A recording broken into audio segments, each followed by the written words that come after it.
that I'm too player, baby. Hey, I'm just saying, baby. Am I too player, baby?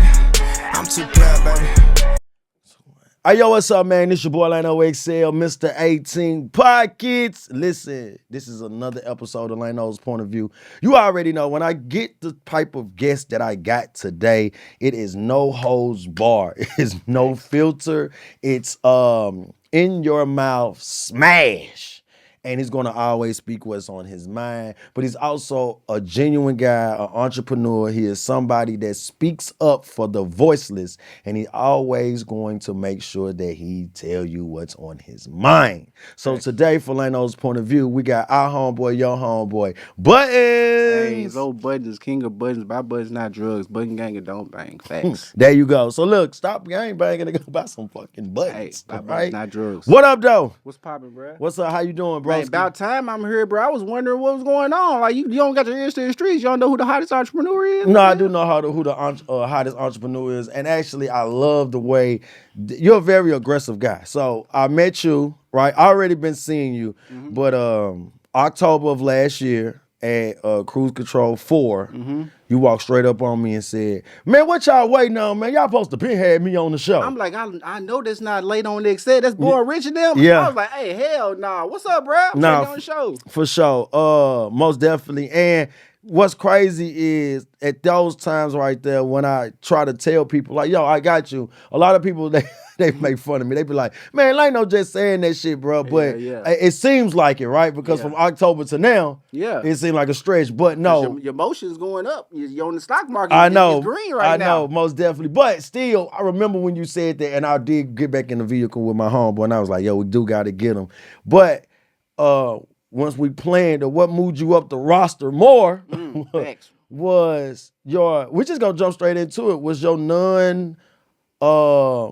you said it off camera a little bit. You said I'm mature, but you're just gonna give it to how it is. Let's speak about Buttonz a little bit. And have you always been that type of guy? Was like, no, I'm gonna have to tell you how it is. Yeah, bro, I'm from South Memphis. I mean, I'm a Leo, so I grew up around all first 48 type of dudes. Yeah, for but sure. I was always like the nerd out my clique, and I always took pride in being a nerd because I was always around rough dudes. Yeah. So it's like, bro, I can just be myself no matter what people think or what people think about me. I'm just gonna always be myself. I don't give a fuck. No, facts. South Memphis. I see that though. Oh, and I knew you were from South Memphis. Shout out to Zed. That's what I Zed was on this say. motherfucker, bro. I was about to say.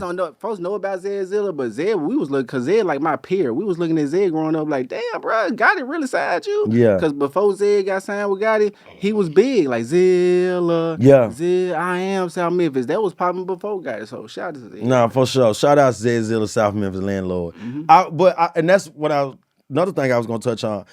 When you said, hey man, I know Zed Zilla, man. Like, that's my homie. And I was like, okay, South Memphis, because you already let me know you was from Memphis, and then you let me know. So I want to ask you this. You say you was a nerd in a lot of first 48 people that was around you. Yeah, definitely. How was it growing up in South Memphis? Man, it was real bad, bro. It was like, it ain't.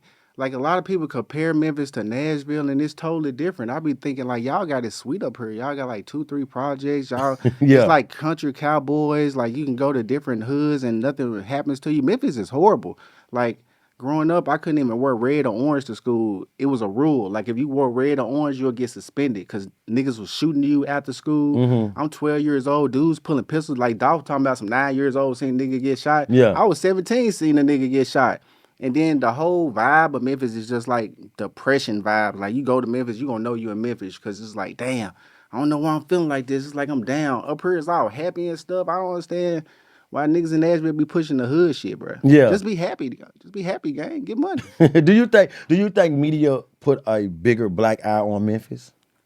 You talking about from first 48? Well, from first 48. And just the way that Memphis is portrayed in the media now. Because when I was growing up, it was LA, right? New York. Now, this generation, you have Chicago and you got Memphis. And it's no in between, even in Chicago now with the Memphis. Hell yeah. But I hear a lot of times that the media always negative media. Yeah, but a lot of people from Memphis be like, maybe it's not that bad because like it's a lot of nice neighborhoods in Memphis, but Memphis put a black on itself because niggas is niggas. Niggas do dumb shit all the time, nonstop. They killing old ass women. They gang banging, shooting up different like situations they ain't supposed to shoot up. So Memphis put a black eye on itself. But Memphis is fucked up. Like Memphis, like if you think Memphis is fucked up, Memphis is fucked up. And do you ever visit? I see. Do you ever go back and visit Memphis? Yeah, unfortunately, I don't even want to go. Let me say unfortunately. I go home and see my dad, Christmas and stuff like that. But if it was up to me, I would never go to Memphis ever again. So what brought you to Nashville? I went to Lane College and I got kicked out because we set that motherfucker on fire. Because Lane College is a fucking scam. You can look it up on TikTok right now. That motherfucker still dirty as hell. They got fucked up ass molding issues, money issues. But I got kicked out and then I went to Austin Peay and that was in Clarksville. So I wasn't gonna stay in Clarksville after I got done with that. So I came down to Nashville and I've been running Nashville business since like 2018. No cap. Let's get into that. Because niggas don't know I'm like super underground with this shit, bruh. That's what I'm about to get into because a lot of times when I do get on your engagements or just see you personally or on social media, you are a big advocate for entrepreneurship and running business. What got you into running business? Like what was your first business that you can remember that you started? I was 5. I've been an entrepreneur my whole life. I had a business called the Quickie Cutters. I was like the only dude in my neighborhood with a dad. And I convinced his ass to let me get the lawnmower, but I was too little to push it. So I know I can go to fucking cribs and get like $5, $10 a yard. Then I pay $2 to the buff nigga that's gonna push it. Then I pay another $2 to the nigga that's gonna cut it. Now I got fucking $6. Yeah. So I learned about that shit early in life. I was like the Quickie Cutters, but like buttonz I started in like 2017 on some like God told me to do this shit. I didn't know. I don't even wear buttons, bro. Yeah. Hey, hook Lano up. I brung you something, bro. Oh, okay. Hell yeah. For sure. This on camera, y'all, so y'all seeing they hooking me up. Yeah. Pull it out, Brody. You see the bag? What the bag say? Buttonz. Buy buttonz. Buy buttonz, not drugs. Facts. Buy buttonz, not drugs. For sure. So they just hooked me up. I'm going to open it while on camera. But it's right here. But at the same time, while I'm opening my thing up for... Okay. Yeah. See, look, this is what we talking about. Boopy, look, you ain't got one. Hey, he do. I brought one. Oh, dang, Boopy, you got one. Hey, dang. I was prepared like a Boy Scout. All right. For sure. And your Instagram inside of it. So that's a smart button. So when you tap the button, your Instagram pop up on people's phones so you can get easy followers. Bro, I'm invented that shit, bro. I'm no different from George Washington Carver. That's why I be ready to smash on these Nashville niggas. Fuck you niggas, bro. That's dope. Hold on. Nigga, I'm from Nashville. Hey, it's no harm. When I no, say but hold shit, on. I want to talk about this. No. That I had to move out my fucking way. No, I'm with you, but I'm with you though. Niggas gonna have to move out my way. But I do want to ask you this right here. Let's talk about this button that automatically, if I put it to a phone, it pops up my Instagram. Okay, let's talk about how you invented this. This is dope. Hey, bro, this is real. This is my mature right here. This is hard, bro. Bro, that's Shark Tank material. It most definitely is. It is. I'm an inventor, bro. I'm a fucking Steve Urkel. Nigga, I locked myself in my trap, bro. I had a trap in Donaldson. I had a duplex. Everybody used to come to my shit to pick up the buttons. I appreciate it. I was booming out that shit, bro. I locked myself in my trap from 2019 to 2021. I invented 4 different buttons. I got the HD gloss, the glitter buttons. Put the button up again. When you rub that motherfucker, the glitter don't wipe off. Bro, I invented that shit, bro. Look, you see because look at your hand. Yeah, because usually when glitter it get on me, then my wife would be like, "Hey, why you got glitter on you for?" Yeah, so we rectified that issue. This is dope, bro. So I created the glitter buttons, and then the reason why I created the smart buttons, a nigga tried to bite on my glitter buttons. I let my guard down because I used to boom out my trap, and niggas is vultures behind that shit. For sure, business is very Yeah, but a nigga got in cool with me and shit to the point where I let my guard down and I was making the glitter buttons in front of him one day. 2 weeks later, that nigga had a button machine. He was running with the glitter buttons. But I didn't get that nigga the whole package, so his shit was faded a little bit. Then I started thinking, I'm like, damn, all these niggas gonna bite my shit. I got one up myself. So I went on this fucking 9-month tirade. I need a smart button because everybody got a cell phone. They interact, have their phone in their hand all the time. So if I create a tool this is a networking tool on steroids. You wear that shit to your event tonight, nigga, and motherfucker tap your shit, you gonna have at least 15 more followers. No, for sure. That's why I said this is dope. Just the thinking of it and the creativity of it is dope for me. And just for you to come up like, listen, bro, you was right here already on 10. Now you on 1 million with me because that's very, very, that's very smart. And I'm gonna say this: coming from South Memphis, where you can't wear red or orange, right? Mm-hmm. And then coming to Nashville, getting kicked out of a college, right? Mm-hmm. Finding your way and being able to invent things like this. Mm-hmm. This is big to me, bro. Facts. You know what I'm saying? And you didn't even know this shit. No. Nobody know, bro. They thought I was a girl for 3 years. Nobody know that, like, bro, I got this shit tatted, bro. Like, nigga, bro, this shit, I die behind this shit. But nobody knew who I was. They always thought I was a girl because I kept it branded first. It was just a smiley face. Yeah, with no But face. yeah. Just what I'm pushing out. Hell yeah, that's why I was so mad. Cause like 2020, bro, I'm playing with a 40-50 ball in my bank account. Cause like I would have buttons in 5 different countries. I had buttons in Czech Republic, Russia, Germany, fucking Italy, United States, blah blah blah. So in my head, I'm like, damn, I gotta get popping around me, but that's how I'm gonna go nationally. If you're not popping locally, you can't go nationally. So I'm hitting niggas DMs like crazy. Every nigga with any type of motion in Nashville, I'm in they fucking DMs. Niggas reading my fucking shit and not replying. I'm like, okay, I'm only 2 years into this shit. Let me fucking just get my rank up. Let me wait a year to see what these niggas really on. So I'm starting getting my rank up. I'm getting in different rooms. I'm starting to get in the rooms with these niggas. I'm like, you niggas had no business acting like that, bro. Fuck out of here. So that's when I've been on smash on mode ever since. Like, get the fuck out of here, bro. I just wake up like the Undertaker, just talk shit. Just like, fuck you niggas. No, but for sure, especially I had to, like I said, we was just off camera. That was me, bro. I remember started my co-host, he most definitely, this was Born Rich Club was his baby, and he invited me over. We switched the name to Born Rich Club, and then I remember jumping in everybody DM, right? Like, yo, you try to get your rank up. Yeah, I'm like, bro, we got a podcast, like $1 million worth of game. A Breakfast Club ain't calling artists. Hell you know what I'm saying? We created a platform. We want you artists to come, and nothing. It was like crickets. Like, you niggas got me fucked. Like, and that was my attitude. I was like, oh. So I said, okay. Let's go hard for 2 years, 2 years. I went hard for 1 year because I want to see. Ain't no win for, and it's girls too, bro. Buttons ain't the only thing I do, bro. I really throw events. Like when I say that, I'm not a promoter. Yeah, most definitely you do. I'm not a fucking promoter. That's my whole trap, nigga. I'm paying the DJ. I'm paying the host. I'm paying the security. I'm paying the whatever. I'm paying everything. So I'm hopping in these event coordinator, girl shit. Like if you a hot little event coordinator, motherfuckers leaving me on red. Your ass ain't got no emotion to be acting like that. Yeah. The fuck is wrong with you? What you think? But they don't know. They don't know that I'm like this, bro. But what do you think it is? For the first time. But what do you think that is at times? Do you think some people get too big headed? Yes, they got an ego, and it's disgusting. How you gonna let your ego fuck up divine connections and actual bread? Cause I was finna pay 4-5 racks just to have a connection, just to run plays with different niggas, but they don't know that. And another thing, Lano. Man, the niggas that be lit in Nashville, they'll take a nigga like my ideas back to back to back, but won't collaborate. You can steal my idea once. You can steal my idea twice. You can take that bitch 3 times. But if I reach out to you and collab and you take it again, I'm smashing on your ass forever. Fuck you. Yeah. You can go to hell. Do you got a problem with that? A lot of people stealing your shit? I mean, I used to before I matured, Lano. There you go. Maturity, baby. Because if I put we're gonna stamp that. That's the name of this episode. Maturity. Yeah. Most definitely. Because if you put out an idea, nigga, that's not your idea no more. That's the world's idea. That's the universe. So it's like you can't be mad that nigga bite you because it's not your actual recipe. Nigga take your idea and be like, I'm gonna put a flamingo installation. You're like, what the fuck is that nigga on? Like, no, that's right. I tell people this all the time, big homie. I say this. I say, hey, listen. I had people say, no, that was my idea. And I said, hey, bro, you got to execute your idea. Mm-hmm. You can't tell somebody your idea. That happened to me one time when I was 2014. I seen a venue.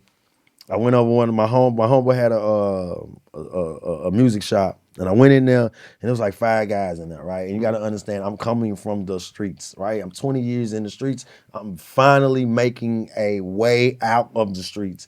And I'm coming in because I'm just super proud of what I'm finna do, right? So I walk in, and the guys in there I do kind of know, but he specifically who I really know.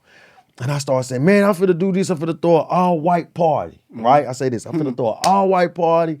I'm bringing so-and-so from Love and Hip Hop. And the next day I woke up, and one of the guys that was in there, and the next day, this is not 2 days later, no exaggeration, the next day, bro, probably about 5 o'clock in that evening, I see it come down to one of the guys that was in there. He got you that fast. Got me that fast, bro. Right. And now it's and not what does all that do? black. We're talking maturity, guys. Yeah, it's not an all black as party. As a man, because a lot of men, it's an all white party. A lot of men don't talk about their emotion. How does that make you feel? I went straight to violence. Facts. Fuck you niggas. I said, "Oh hell no, man! I'm gonna have to Yeah. fight this motherfucker." You know what I'm saying? Because at this time, I'm very, very immature in emotions, You got to be mature. And you got to realize it's just part of the game, bro. and but that when I made the phone call to my homie, I said, "Hey, bro, man, that's fucked up." And the first thing he said was because he said, "Nigga, I fuck with you when I fuck with that nigga." But let me tell you something, bro. Yeah, this ain't the streets, homie. It ain't. Don't come in here saying what you doing and you ain't did it. Facts.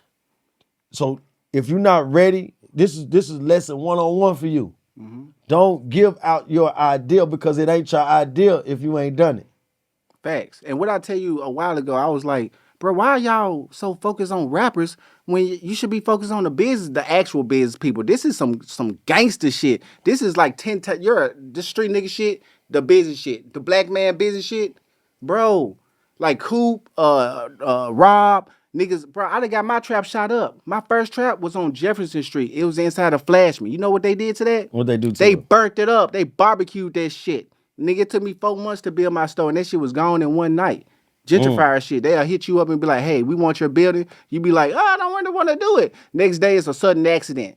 Didn't they try to burn up the fucking weekend? I know they fucking shot up Coop shit, old Buttonz World in Murfreesboro. They shot my shit up, bro. They just Drake that bitch. Damn. But no, we most definitely we are it's like McDonald's, bro. Our signature is music, but we most definitely we done had the Coops, we done had the Brooks. So we done had entrepreneurs and people that run businesses, credit loan people that do property. We most definitely had that. Going on in more of our ventures that we have, we most definitely are very wide open now for all type of entrepreneurships that come through this front door. Because we like these stories. We love your story. You know what I'm saying? We love the way that you carry yourself and the way that it's a no holds bar. Like, no, if it's not right, I am about to say something's not right. So I want to get into something else with me and you, right? There's so many other things that I want to get into, but this is one of them. We was having a snowstorm. Everything was kind of cut off for the real world for Nashville because we was going through one of the worst snowstorms since they told me 88. I was like, I don't remember that shit. And I got on social media, my Facebook, I do a lot of topics, and I said, where are the mega churches at? And I also stem from a skit that I seen Drewski do. And I was like, this nailed on. I got it and I said it, and of course the comments flooded. Right? Give me your take and how you feel about mega churches. I mean, you know, like a lot of people be real sensitive over this topic, but I think mega churches are a scam.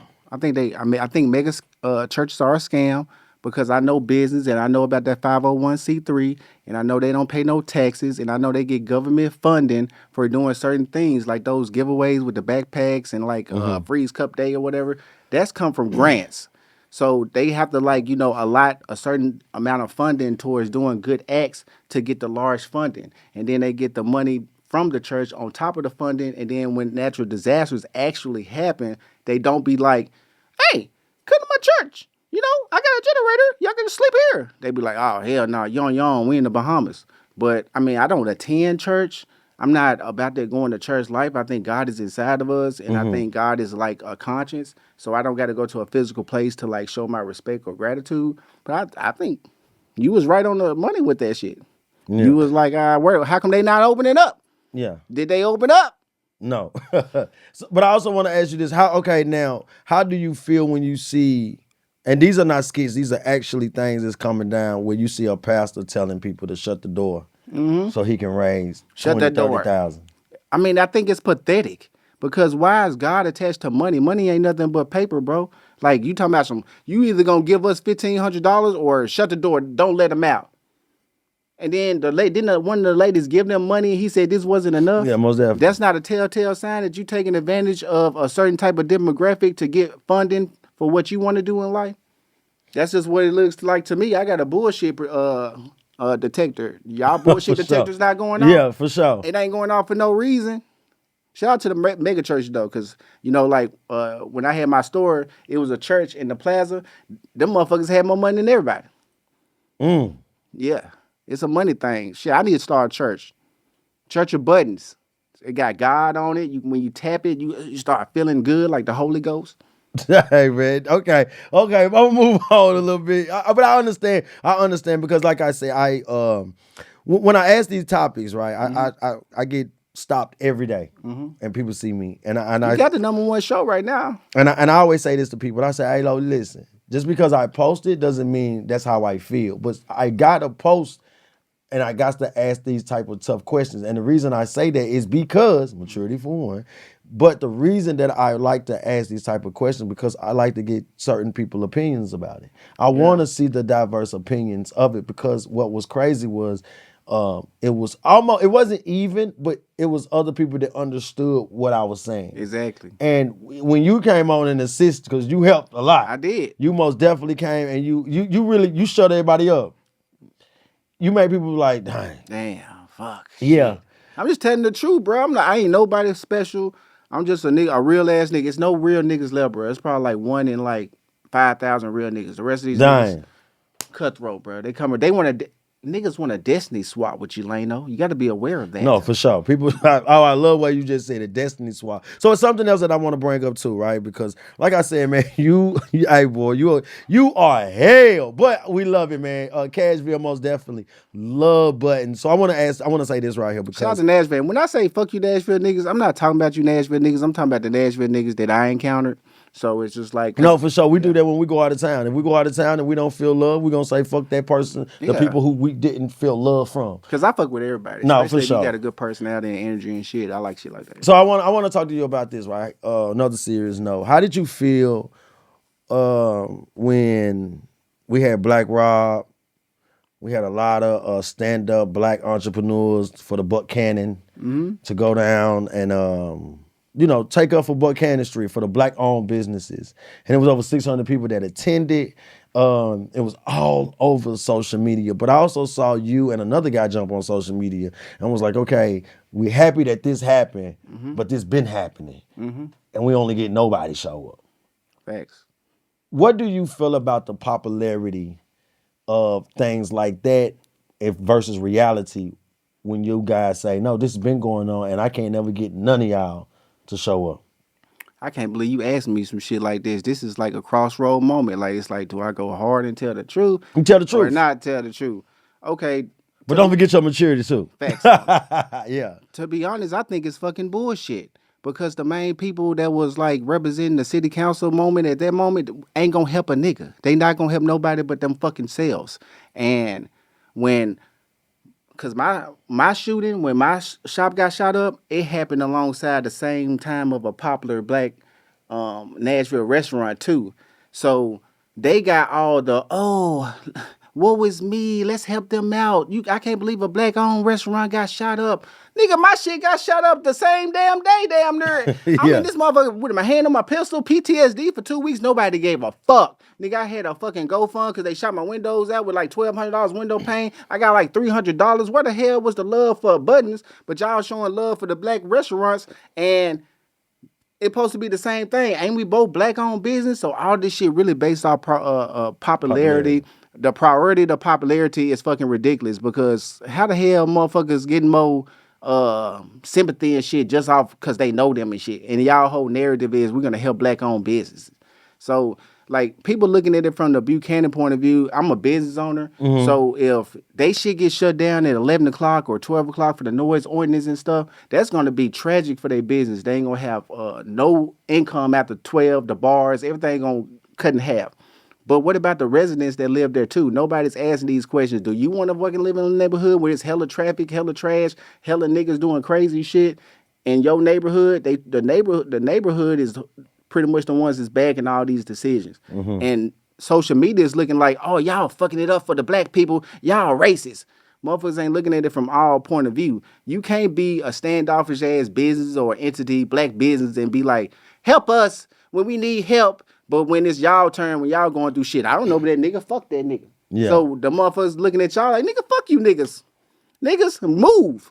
So that's how it is that I'm looking at the shit. No, for sure. I most definitely understand. I always try to tell people that about the popularity contest. And these motherfuckers is dirty anyway, bro, because a lot of people don't know the things that I know. Like, I don't want to say no damn names, but I'm going to say certain factions that's in the city council shit, You motherfuckers took events from people on Buchanan that don't nobody know. Let me fucking air y'all dumbasses out. So you remember the Juneteenth shit only started popping like 2018, 2019. That's when niggas started to give a fuck. But it was a certain entrepreneur, because I used to vend these events. They used to throw these dope ass Black on Buchanan events for Juneteenth.